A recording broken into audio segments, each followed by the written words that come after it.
Hello, everyone. Welcome to this week's episode. I'm so excited. Today, I am here with Laurie Itkin, also known as the Options Lady. She is a financial advisor and certified divorce financial analyst.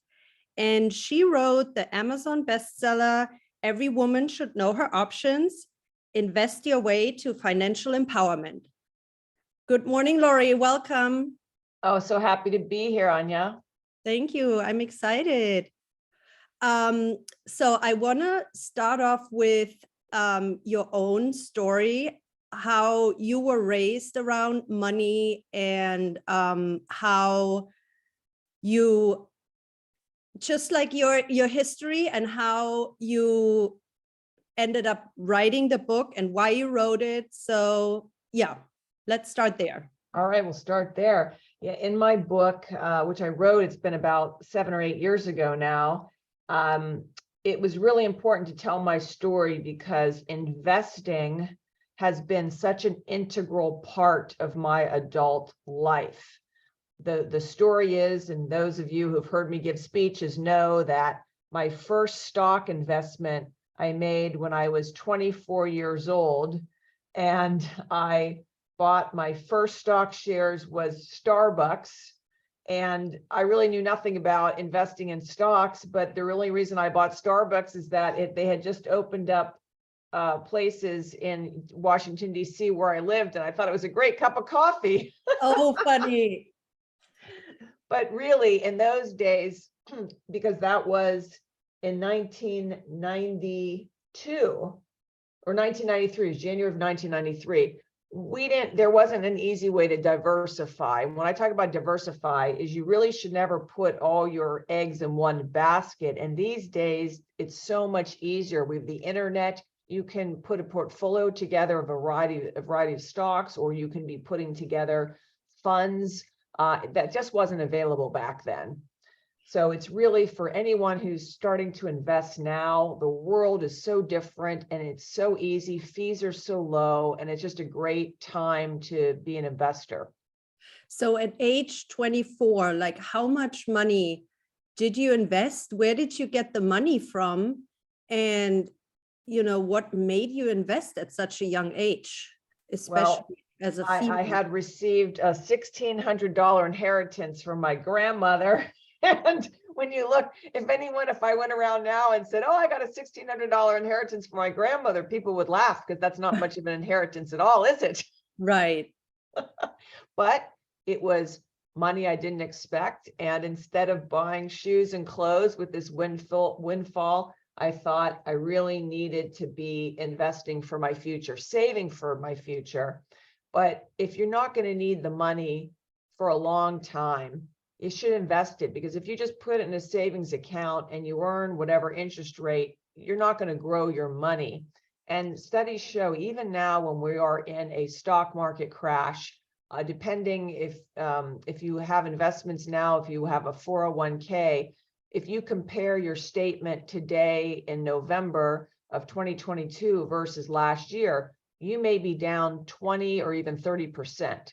But over the long term, over any 20-year period, stocks have always gone up. They don't always go up every year, neither does real estate, but over any 20-year period, the history shows that if you invest, you will invest in a diversified way, not being stupid, spreading your risk, you will have more money than when you started.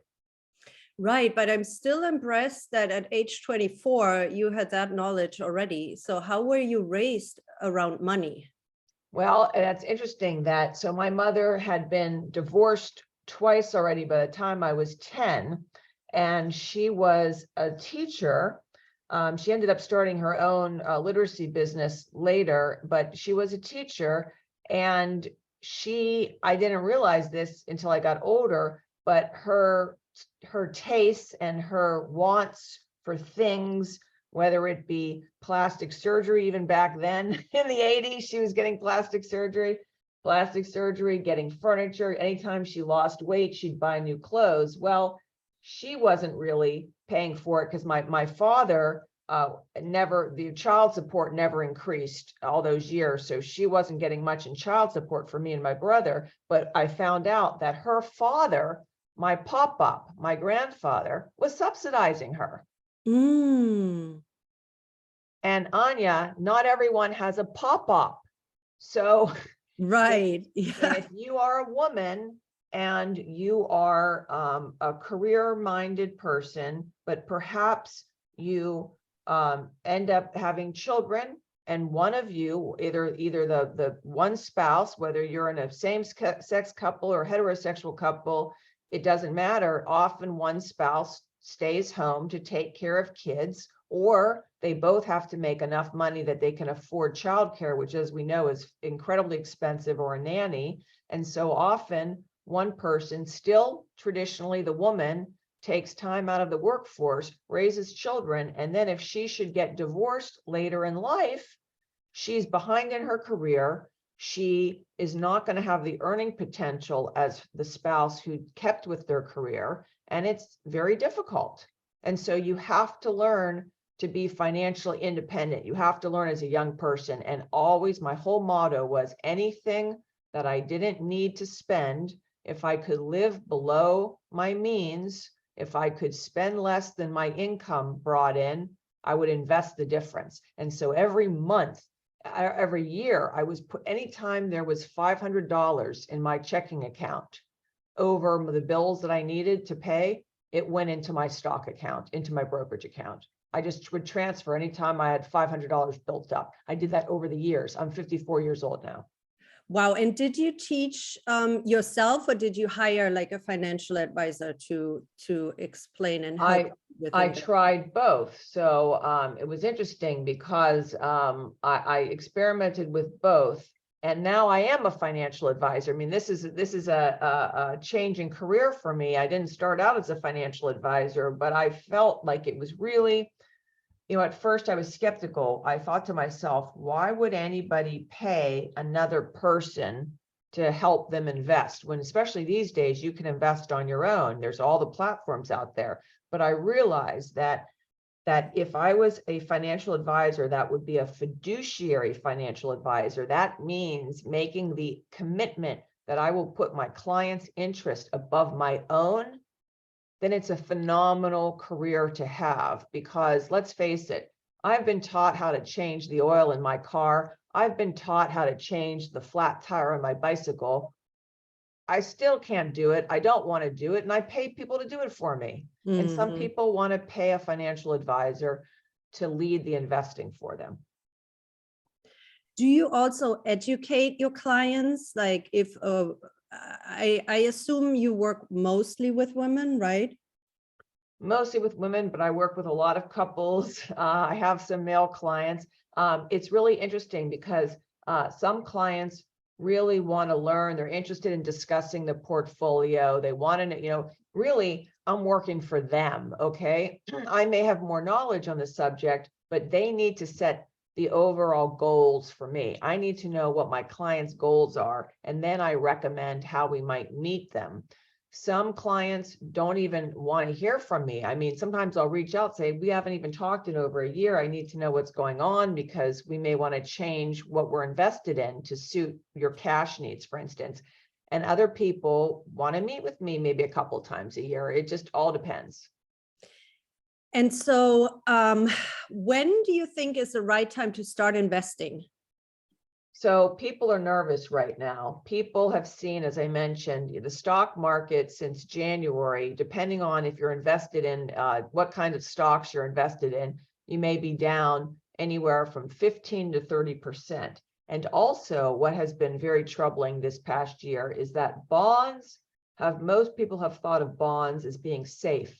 You get paid interest and they don't lose their value. Well, bonds have gone down this year as well. So people are thinking, gosh, I thought I invested conservatively and I'm still down. But remember, you're only down on paper. You're only really down if you sell. If you sell at a loss, you've realized a loss. So people have to understand that when you invest in the stock market, let's say, your money doesn't always go up every month. It doesn't. There's ups and downs. No different than if you invest in real estate. There have been cycles where people lost their homes because the value of their home was less than their mortgage in some cases. So investing in anything carries risk. One of the things right now that is an opportunity that we haven't seen is treasury bills. What's a treasury bill? Well, it's really a bond that pays income, but the treasury bills they are backed by the federal government. So it's considered probably the safest investment you can make, rather than investing in, let's say, a corporate bond where the company could go bankrupt. Right now, because the Fed Reserve Board has raised interest rates, you can get, as of today, a 6-month treasury bill or a 12-month treasury bill. You can be earning over 4% interest, almost 5%. So that's something that's attractive, a very low risk investment right now for people to consider, especially if they think they're going to need their cash back in the next 6 months or 12 months.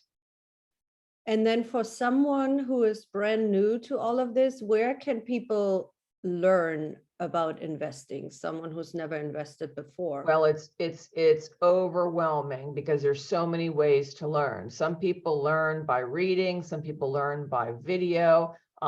Really, if honestly, like I've written some articles and stuff, and my book is a good way to teach about investing, but you can get free information. You can even just Google Investing 101 and just start reading on the internet. And there's so much free information that wasn't there when I started. So, and you mentioned earlier, women who stay out of the workforce to raise the children, having disadvantages. So especially for women, do you recommend as soon as they have their first job to start investing, and how much? I feel like a lot of people think they need to have a lot of money in order to start investing. Is that right? They don't. And so the easiest way, the least burdensome way to start investing is if your job provides a retirement plan. So if you work for a nonprofit, you may be presented with the opportunity to invest in a 403B. If you work for a corporation, you may be able to invest in a 401k. It's so easy. They take a deduction from your paycheck before it even hits your bank account. You can decide what percentage of your salary you want to go into a contribution. And most of the companies match. Not all, startups don't, but the major employers provide a match. So you are getting free money. Think about it. If you contribute, let's say 5% of your salary or 10% of your salary, and the company is providing, let's say, a 3% match, they are giving you free money that you only get if you also contribute to your savings. So we've had that model for years in this country, and it's fabulous. And then I think a lot of couples, like, they fight about money, obviously. I watched one of your videos recently. You went to a college, I believe it was here in San Diego, and you educated students about, as soon as you start dating, you start talking finances. Yes. And I thought that's amazing. Right? I mean, it's so important, because if you have a big spender and the other person is trying to save money, that can, have severe consequences. So this is such old-fashioned advice, and I crack up. My mother's no longer with us, but she told me, if I really liked a man, don't sleep with him until at least the 5th date. Oh. All right, why 5? I don't know. Hey, I only lasted 4 with my now husband. He's still, but anyway, the point is that we'll get naked and have sex with people before we even know about their finances. I mean, you're going to be totally naked, but you know nothing about their finances. And you need to know, if you're going to be in a relationship, whether it's a man or a woman, I don't care. If you're going to be in a romantic relationship, you should know, do they have student loans? Do they have credit card debt?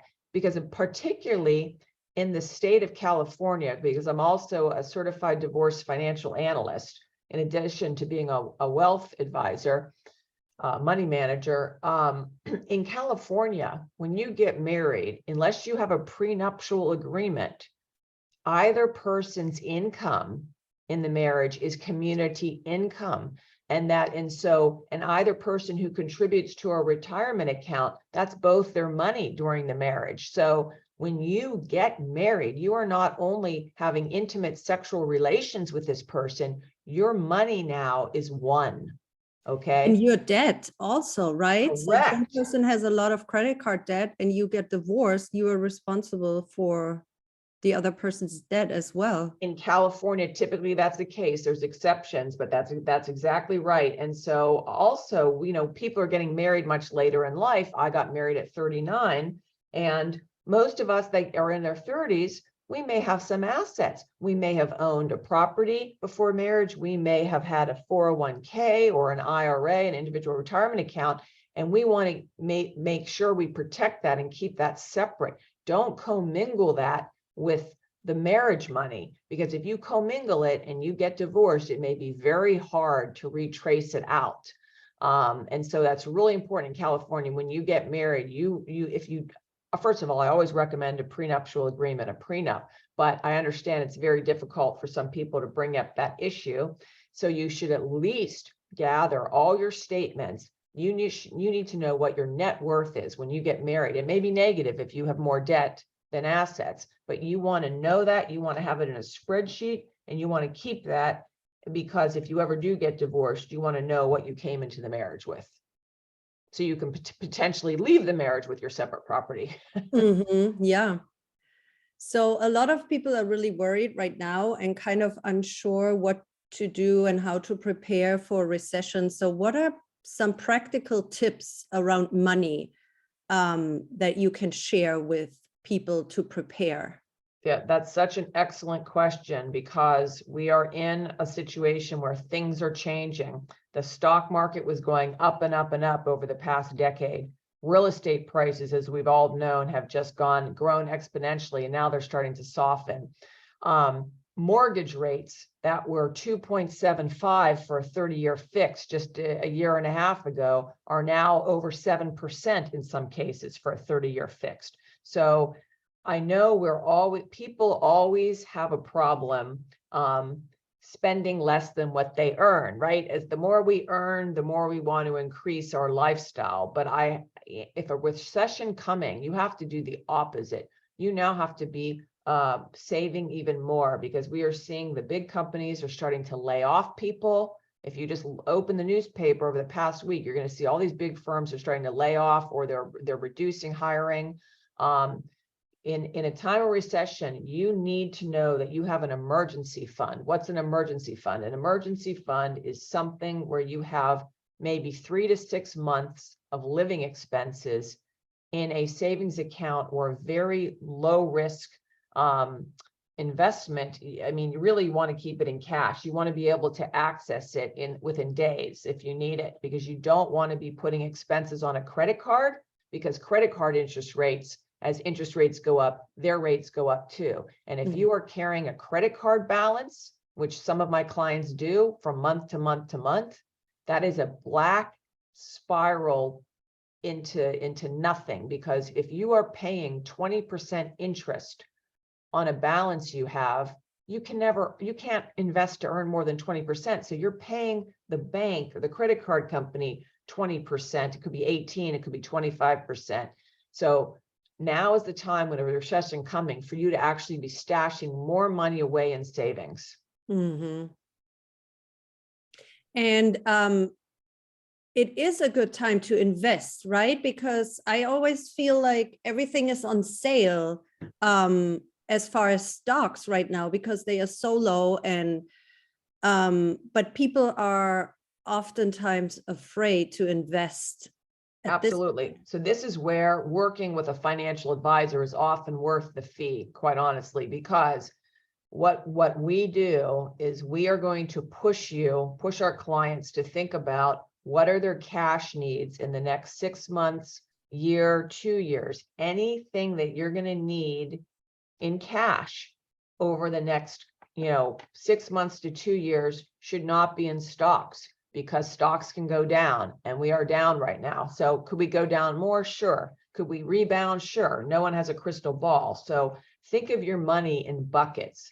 Think about earning no return or a very modest return on money that you're going to need in the near future. And for money that you're not going to need for 2 years or more, it's a great opportunity to invest in the stock market, as you stated. But you have to be very diligent about your budget and thinking. I have clients who pay expenses for their adult kids. They're not mandated to, these are adult kids, but they do. So I basically say, look, if Johnny's going to come to you and say he wants you to pay his car insurance or his wireless bill, do you have money in cash ready to go to pay for that? Because we don't want to invest that money and have it go down 10 or 20% 6 months from now when you need the cash. Yeah, that makes sense. So think about anything you need. Do you have to pay for college for children? Do you have any healthcare procedures coming up? Because, depending on your insurance, you may have a huge deductible, those types of things. And quite frankly, people hate to budget. Nobody wants to do it. It's not fun. And you sort of need a financial advisor, like a coach, pushing you. So where can people find you if they are interested in working with you? The best way is my website, theoptionslady.com. The Options Lady. Okay. I will share that in the show notes. So Laurie, thank you so much. I feel like you shared a lot of knowledge with us. I really appreciate it. So glad to be here. Thank you for your podcast. It's been exciting. I've listened to some of the episodes. You've had just tremendous speakers. It's really been fun. Oh, thank you so much. Okay, take care.